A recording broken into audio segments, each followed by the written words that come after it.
एक कहावत बहुत मशहूर है कि जो बोओगे वही पाओगे। और अगर इस कहावत का एक अच्छा एग्जाम्पल देखना है तो वो है लालू परिवार। इनके लिए एक और कहावत फिट बैठती है कि ऊपर वाले के घर देर है अंधेर नहीं। लालू यादव के जंगल राज के बारे में अब हर कोई जानता है, लेकिन इसे जानना भर आपको उस जंगल राज की पीड़ा को फील नहीं करा पाएगी। उस जंगल राज की पीड़ा को सिर्फ वही समझ सकता है जो उस वक्त बिहार में रहता था, और उससे भी ज्यादा वो समझ पाएगा जो उस जंगल राज में विक्टिम रहा है। हम जंगल राज में घटे छोटे बड़े केसेस के बारे में ही तो जानते हैं कि बाहुबलियों का आतंक था, आईएएस की बीवी के साथ महीनों रेप होता रहा, मिस पटना को उसके बॉयफ्रेंड के सामने रेप किया गया और मार दिया गया, 3 भाइयों को जिंदा तेजाब से नहला दिया गया। मतलब ये लिस्ट बहुत लंबी है, लेकिन जाने कितनी ही हत्याएं, कितनी ही लूटपाट, किडनैपिंग का तो कभी जिक्र भी नहीं होता। खैर, वो हमारा आज का मुद्दा नहीं है। आज का मुद्दा है कर्मा, लालू प्रसाद यादव का कर्मा। हम आम लोग बिहारी या नॉन बिहारी केवल महारानी जैसी वेब सीरीज देखकर आइडिया लगाने लगते हैं कि लालू यादव, राबड़ी देवी कितने परिपक्व नेता थे, गरीबों के मसीहा थे। ये सब वेब सीरीज इनके पाप धोने के लिए ही तो बनाए जाते हैं, लेकिन हकीकत में ऐसा कुछ नहीं था। लालू यादव का जंगल राज बहुत लंबा चला और आज तक भी वो सत्ता के इस पार या सत्ता के उस पार एक्टिव है ही। आज भी बिहार के सत्ताधारी पार्टी को टक्कर देने का काम लालू यादव की पार्टी आरजेडी ही कर रही है। ये सब देखकर लगता था कि क्या भगवान के घर देर भी है और अंधेर भी। आखिर कैसे इतने सालों तक लोगों को पीड़ा पहुंचाने वाला लालू यादव आखिरी समय तक भी राजा की तरह रह रहा है। न कोई राजनीतिक दुख, न पारिवारिक दुख, न आर्थिक दुख, न संस्कारी दुख। अब 2025 में बिहार चुनाव के बाद फील हुआ है कि भगवान के घर देर है अंधेर नहीं। तो चुनाव से पहले बेटे ने घर छोड़ा और चुनाव के बाद बेटी ने। रोहिणी आचार्य ने हाल ही में जो कुछ सोशल मीडिया पर लिखा वो लालू परिवार के पापों का एक और दंड है। उन्होंने कहा, कल मुझे गालियों के साथ बोला गया कि मैं गंदी हूं और मैंने अपने पिता को अपनी गंदी किडनी लगवा दी। करोड़ों रुपए लिए, टिकट लिया, तब लगवाई गंदी किडनी। उन्होंने कहा कि उन्हें इस बात का भी तंज सुनना पड़ा कि किडनी लगवाने के बदले सौदेबाजी की गई है। सभी बेटी बहन जो शादीशुदा हैं उनका मैं बोलूंगी कि जब आपके मायके में कोई बेटा भाई हो तो भूल कर भी अपने भगवान रूपी पिता को नहीं बचाए।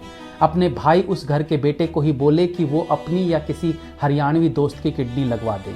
एक शादीशुदा बेटी के त्याग को आज की राजनीति ने गलत तरीके से पेश कर दिया है। रोहिणी ने आगे लिखा, सभी बहन बेटियां अपना घर परिवार देखें, अपने माता पिता की परवाह किए बिना अपने बच्चे, अपना काम, अपना ससुराल देखें, सिर्फ अपने बारे में सोचे।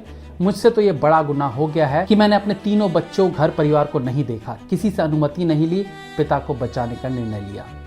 रोहिणी से पहले तेज प्रताप यादव भी घर से बाहर जा चुके हैं। लालू यादव को देखकर लगता है कि वो एक तरह से अपने ही घर में कैद हैं, जहां उनके डिसीजन की कोई मान्यता नहीं रह गई है। और अब 2025 के चुनाव के बाद तो उनकी रही सही साख भी खत्म हो चुकी है। ये वही लालू यादव हैं जिन्होंने राम रथ यात्रा को रोककर एलके आडवाणी को गिरफ्तार करवा दिया था। ये वही लालू यादव हैं जिन्होंने कुंभ को फालतू की चीज कहा था। तो अब उन्हीं पापों को भुगत रहे हैं लालू यादव।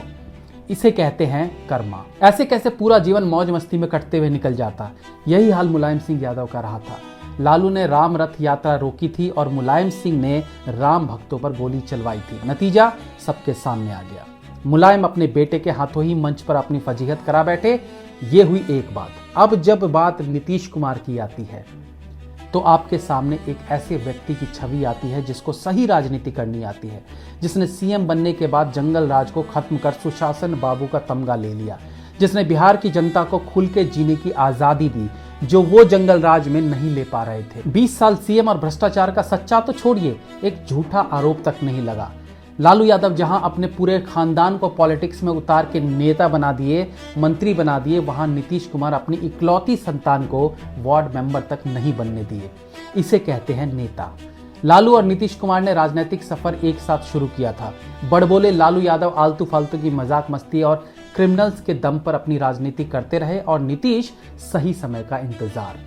लालू ढलते गए और नीतीश उठते चले गए और लालू के आसपास भी न टिकने वाले नीतीश अब लालू से 4 गुना बड़े नेता बन चुके हैं। इसके लिए भी कहावत फिट बैठती है कि समय बहुत बलवान होता है। कब किसको कहां पटक दे और कब किसको कहां बिठा दे ये कहा नहीं जा सकता। आज दिखने में भले ये सब कुछ लालू का पारिवारिक झगड़ा लग रहा हो, लेकिन ये कर्मा है, ये बदला है, ये सजा है उस जंगल राज के पापों का। जय हिंद, वंदे मातरम।